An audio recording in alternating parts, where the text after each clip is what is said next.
food, no hope, no well.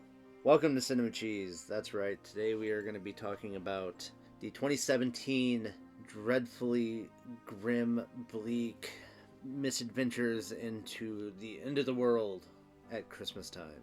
We are going to be talking about Mike Lombardos' I'm Dreaming of a White Doomsday. This is a low-budget indie movie. It's a very small cast, mainly one location. They do go out of the little location a couple times, which I'll get into. This movie mainly follows Kelly and her son Riley and her husband Simon as they're celebrating Christmas. It's Christmas Eve, and some kind of nuclear event happens which forces them down into a bomb shelter. They don't really get into too much as to like what happened in the outside world, but that is why they're in the shelter. But I feel this movie is more about the grimness of being put into Kelly's and Riley's situation, especially when Simon the father goes out of the shelter to get supplies because they're running out of food, they're running out of essentials, water, batteries, everything that they're relying on in the shelter to get by. That is more of what the movie is about. It's their end of the world, and it showcases it really, really well. Most of the movie takes place in the shelter, which is a very small bomb shelter. It looks like a basement that got converted into a bomb shelter. I don't know if it was converted. I'm assuming it was converted before they moved down there. Anyway, so like I said, Simon does go out of the shelter to get supplies and promises Kelly and Riley that he will return. Will he? I don't want to spoil anything, but no.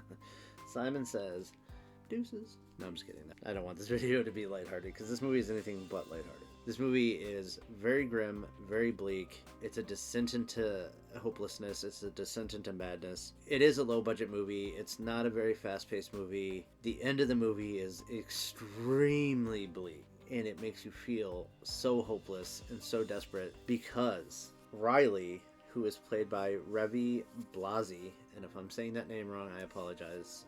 We all know I'm shitty at names, so I apologize. But this kid stole the show. Like, his acting for being a child actor, he was playing an 8-year-old. I don't know how old the kid is in real life, especially when this movie was made, was phenomenal. Like, he made you just want to like protect him, you know what I mean? Like, and with how good he was and how much, for me anyways, I was rooting for this kid. It helped Kelly because Kelly also did everybody that was in the movie I thought did a really great job acting, but Riley just definitely kind of stole the show. Kelly did great too because you see her slip into hopelessness. You see her just lose all hope along the way, and her love for her child in the situation, and seeing that Simon's not coming back, and she realizes that, and then she also realizes that she has this boy to take care of. She doesn't have any food for him. He doesn't have any toys. He can't go outside. He wants to go outside. He can't go outside. But they make do with what they got. She decides to leave him alone in the shelter so she can go out and get supplies. So she goes out into the world, and this is when you get to see more of the outside world. When she goes out, it's also right before Christmas. It's wintertime, so there's snow on the ground. They found a lot of really great locations that had like abandoned buildings and rubble, debris, ruins. It looked really apocalyptic-y, along with the snow on the ground. Just really set a good vibe for what they did. All of the locations, the basement that they converted looked really great. And there's a making of feature on the Blu-ray, which I definitely recommend picking up. I believe you can still get it at Scream Team releases, and you can probably get it at Grindhouse Video and Amazon. I'll throw as many links in the description as I can. But if you just want to check out the movie without buying it, I do believe it's available on Tubi, so you can go check it out that way. But when she's out in the world, like I said, during the winter time to find supplies, she finds a little toy, which is Melvin, the leader of the Toxic Crusaders, which was his toy. So she grabbed that for him so he can have a Christmas present. She's going around and she's checking out houses and cupboards and realizing that there's really no food left.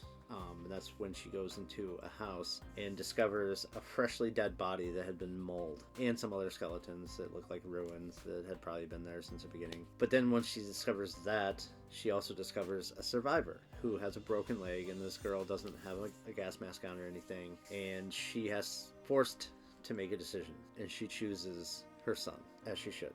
That's kind of where I'm gonna stop talking about the end of the movie, with the exception of one thing that I do want to talk about, and that is the dreadfully bleak ending that is so sad, especially since you become so invested in the survival and well-being of Riley and of Kelly, mainly Kelly, so she can protect Riley, and then the decisions that Kelly is forced to make out of love for her son. And that is the very end scene, one of the very ending scenes, that involves Riley and I don't want to say mutated, but like a Santa that like has green shit on his face because he had been out in the fucking wasteland for too long. And the scene, when I tell you, the first time I watched this movie, I did actively shed tears. And I don't cry too often during movies. It happens, obviously. I'm a human being. I have feelings. But this scene was powerful. It was bleak. It was hard to watch, but done really well. And it was important. If they wouldn't have ended the movie the way they did,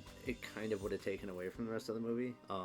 You can't really build this kind of hopelessness and this kind of tension and dread and bleakness in a movie and then have a happy ending, because then it kind of takes you out of it. I mean, maybe you could, but they didn't, and I respect them for their decisions. Like I said, all of the locations were really good. The acting was really, really good in this movie. What they did with their budget was really creative, and they used their money wisely, which you do see, like I was saying, there's making a feature in the Blu-ray that is awesome. It's really neat to see what these indie artists can make with little money. And they showed how they made the vault door, and they essentially made it out of foam, which they had painted, siding trim, which they also painted. But the handle, they used a PlayStation 2 car remote control that they had taken apart. They took the steering wheel, they painted it, and they added some stuff to it, and they painted it to match the door. And then they took the wood from a box springs to stabilize it so the door was more sturdy. But when you see it on the screen, it looks like a heavy metal door.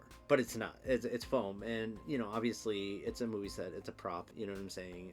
Hollywood probably would have did something, you know, whatever. But this isn't Hollywood. This is what can be done with a small budget, a small cast, a small area. You know, obviously most of the movie, like I said, takes place in the bunker, which is small quarters. It's really claustrophobic, makes you feel really isolated, which adds to, I feel, Kelly's descent into hopelessness. This movie, it's probably not for everyone, but if you like movies that are grim, you know, even on occasion, like I said, I probably only watch this movie maybe twice a year, at least once, because I usually watch it around Christmas time.